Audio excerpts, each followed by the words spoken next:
This past weekend, The Little Things debuted in theaters and on HBO Max. I was lucky enough to check it out this weekend, so I'm going to share my quick thoughts on it. If you're unfamiliar with the film, basically, it's the latest serial killer crime thriller involving a pair of detectives having to work together to try and track down a killer. I went into this movie having not seen any trailers for it. I knew very loosely that it was some sort of crime film, and then had a rock-solid cast in that you got Denzel Washington, Jared Leto, and Rami Malek, all highly celebrated actors. That's always a good sign for a film, but that's basically all I knew about it before I clicked play on HBO Max, because I wasn't able to go out to the theaters this weekend. And in general, I found it to be a good enough one of these movies. It's very professionally written, directed. It's a slick production. Of course, you have world-class talent in front of the camera, but behind the camera, you got John Lee Hancock, who's directed a number of solid films. On a similar note, every time I read his name, I always think that he's a presidential assassin because he's got one of those three names that kind of has a ... to it, and that's all the presidential assassins have names like that. But that's just a side note. But so you had a lot of talent in front of and behind the camera on it, and you can tell, like, it's professionally, slickly done, but it's also a movie that feels very familiar. The comparison that everyone is going to make in their reviews is to Seven, and it's not an unfair comparison. You've got kind of the aging detective, the new up-and-comer. They have to partner up. The young guy's kind of arrogant. The older guy's a little bit more world-weary, and the job is taking a toll on him. I could be describing either one of these two movies. And then even as you kind of move into the third act, or even the way that they kind of treat the person that's kind of being pursued, when they're kind of introduced, how that plays out, stuff that happens in the third act. There's a lot of point-by-point comparisons to that movie, or to Seven.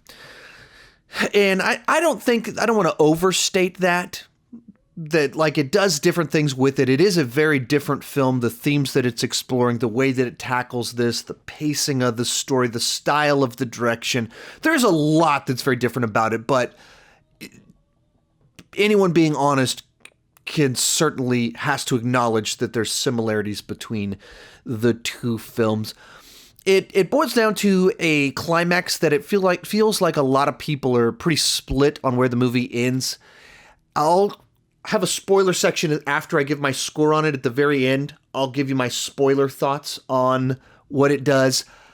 But without going into specifics, I felt that it was a thematically satisfying end to the story.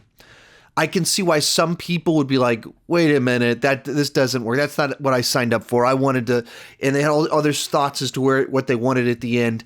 For me, in light of what they were exploring with the two main characters, I was okay with the ending. It didn't blow me away. I wasn't like, wow, that's incredible. But I was okay with it. It certainly didn't sour me on the movie at all. I understood what they were going for. And I'll say this about the ending.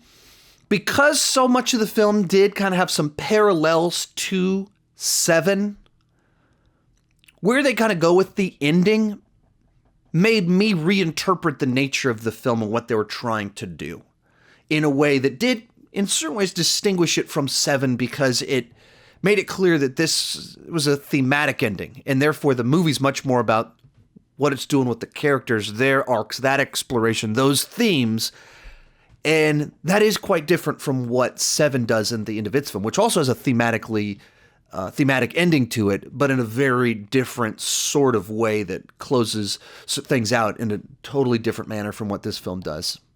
Make of that what you will. So in general with this one, I think your ability to enjoy it is based off of how sensitive you are to derivative works. If you're looking for a highly original serial killer movie, That's not what this is. If you just need a well-made one and you don't mind if it feels familiar, you'll probably like this. It is slow-paced. It kind of takes its time telling its story and kind of lingers a little bit. And if you don't like that kind of thing, once again, probably not for you. I was okay with the movie. I certainly wouldn't say that I loved it, but I didn't have any big issues with it either, besides it just kind of being derivative. I didn't mind 2 hours of my life going to this movie. It just had enough to offer. The actors are a lot of fun. Denzel's, he's always incredibly watchable. Same with Rami, but they're not giving their best here. They don't necessarily have the best material. Jared Leto is given a weird, bizarre, odd performance. He's definitely the one that stands out and pops the most. His character's kind of designed to be that way. So, all in all, it's the word I keep going back to. It's fine. And how fine you are with that depends on how much you enjoy movies that are fine. I enjoy movies that are fine if they're well produced, and so I was fine with it. So that is the recurring theme of this video. If you need something more than that, if you're more demanding of your films, probably can just sit this one out. Overall, I'll give this one a B- on the entertainment scale, a 6.5. And if you're willing to risk 2 hours of your life for a movie that feels familiar, if you like the genre, hey, it's fine.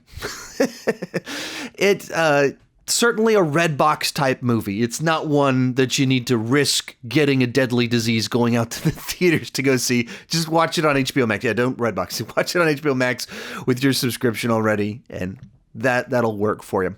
So, with that said, I'm going to go into spoilers as to this movie. If you haven't watched it yet, you got 3, 2, 1, let's go. So, in the end of this film, they start driving down a path, and they're in the middle of nowhere, and immediately I was like, this is just like the end of Seven.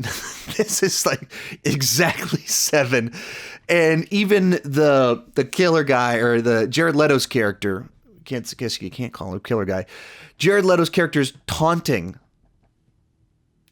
Rami Malek about his wife and kids and how he's public. And I'm like, man, if he digs up his wife's body or something like that, they're going to ruin this movie. And that's not where it goes. I don't know if they even were intentionally trying to build up like, it's like Seven, it's like Seven, it's like Seven. And then surprise, the twist is that Rami Malek ends up killing the suspect. And then Denzel Washington helps him cover it up. And kind of the way that this resolves the movie is that the whole film is kind of about the toll the job takes on you, and like how when you're someone that can't turn off and you just kind of live in this job, it can lead you to really dark places. And so then that's what happens here is this guy becomes obsessed with the case while working with Denzel Washington.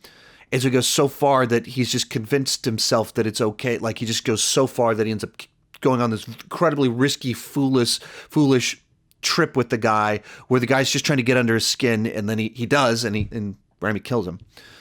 And so then the continuation of this is that this officer decides to throw in the towel, like he can't keep doing this. And Denzel is the guy that tries to cover up all sides to it. So he tries to make the guy feel better. That what the guy needed to kind of continue living was to believe that the guy was guilty, therefore it was okay. And Denzel's the guy that will carry that burden of, I'll help you. That guy probably wasn't guilty. He was just trolling us. And I think that fits the movie. I think that fits the story they're telling. If you really wanted to know who the killer was, I totally get why that ending would feel like a misdirect. That ending would feel like they pulled the rug out from underneath you. It's anticlimactic. But as you kind of realize where they're going with it, you start to realize the story's not about who is the killer. The story's not about solving all the cases.